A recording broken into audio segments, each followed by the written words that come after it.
Tourette's, people. There is still a really big misconception that Tourette's is just when people shout sweary words out. And I know that is a thing, but Tourette's is so much more than that. Our son, Awesome Archie, has Tourette's, among other things, autism, ADHD, etc. And it's very different when we kind of realised that he had Tourette's, because it wasn't what we were expecting, because we'd only ever seen the kind of stereotypical Tourette's. So Archie started off by having motor tics, and initially these motor tics we thought were just him stimming.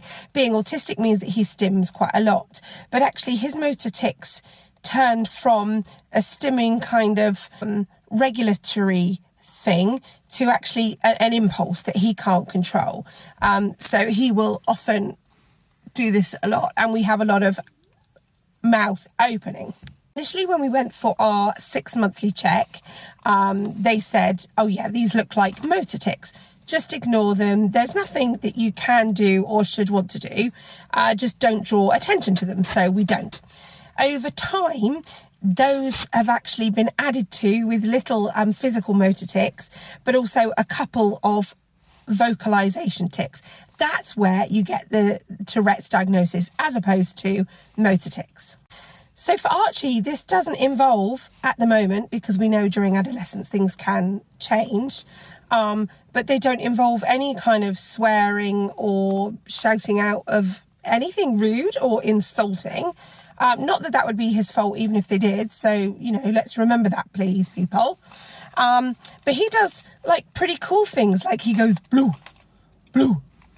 It's so, and we understand people do, if we're in the supermarket and he's going blue, people do look. And so we're really lucky that Archie's very, very proud, and he will just turn around if they keep staring and just say, don't worry, I'm fine, I've just got Tourette's, which I think is really, really cool. He's also got backwards coughing, sort of I can't do it. But if you look on some of our other videos, he actually talks about it in depth. And when we were on holiday, he developed a beautiful new one that just went around going, room service, room service, room service. That one has dwindled down rather, but we still have blue, and we still have the backwards cough. And occasionally we get a but sometimes that could be stimming. So there you go.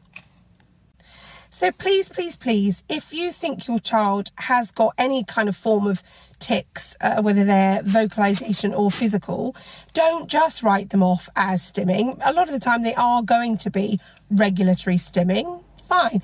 But sometimes, and like us, it can catch you by surprise, and they actually have another diagnosis right there, making them even more awesome than they were to start with.